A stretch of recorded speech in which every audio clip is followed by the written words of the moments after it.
Hello बच्चों, आइए प्रश्न को पढ़ते हैं। प्रश्न यह है, निम्नलिखित सरल कथनों के निषेधन लिखिए।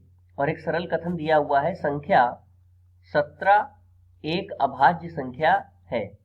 तो आइए सर्वप्रथम प्रश्न की मुख्य अवधारणा को जान लेते हैं। मुख्य अवधारणा। देखिए, किसी भी कथन का निषेधन क्या होता है? किसी भी कथन को नकारना उसका निषेधन कहलाता है। यदि हम ये मान के चलें कि हमें दिया गया कथन P है, तो इसका निषेधन हम कुछ इस प्रकार से प्रदर्शित करेंगे। और इसको लिखने के 3 तरीके हैं। पहला तरीका कि हम उस कथन को नकार करके लिख देंगे कि यह कथन नहीं है।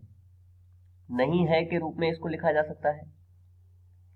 दूसरा तरीका है कि हम लिख दें कि यह असत्य है कि, और जो भी हमारा कथन होगा उसको लिख दें।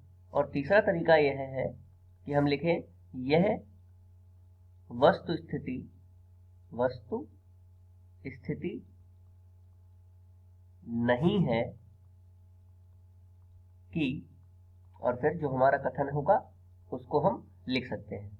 तो आइए इस अवधारणा के आधार पर प्रश्न को हल करते हैं। देखिए, इन तीनों में सबसे सरलतम तरीका यही है कि जो पहला वाला है, नहीं है के रूप में लिखना। तो हम इसी तरीके को यहाँ पर करके लिख देते हैं। देखिए, कथन दे रखा है संख्या 17 एक अभाज्य संख्या है। इसको हमने P के रूप में माना है, तो P नहीं को हम प्रदर्शित करेंगे कुछ इस प्रकार से। और वह क्या हो जाएगा कि संख्या लिख देंगे, संख्या 17 एक अभाज्य संख्या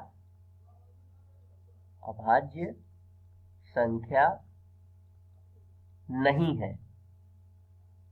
तो इस तरीके से हम इसका निषेधन लिख सकते हैं। मुख्य अवधारणा के आधार पर ये दिए गए प्रश्न का उपयुक्त उत्तर है। आशा करते हैं आपको समझ में आया होगा। धन्यवाद।